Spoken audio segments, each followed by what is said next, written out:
ولله غيب السماوات والأرض وإليه يرجع الأمر كله فاعبده وتوكل عليه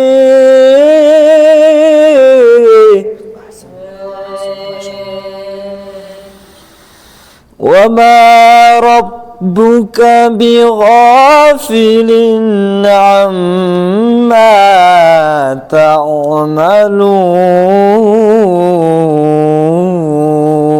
تعملون صدق الله العلي العظيم.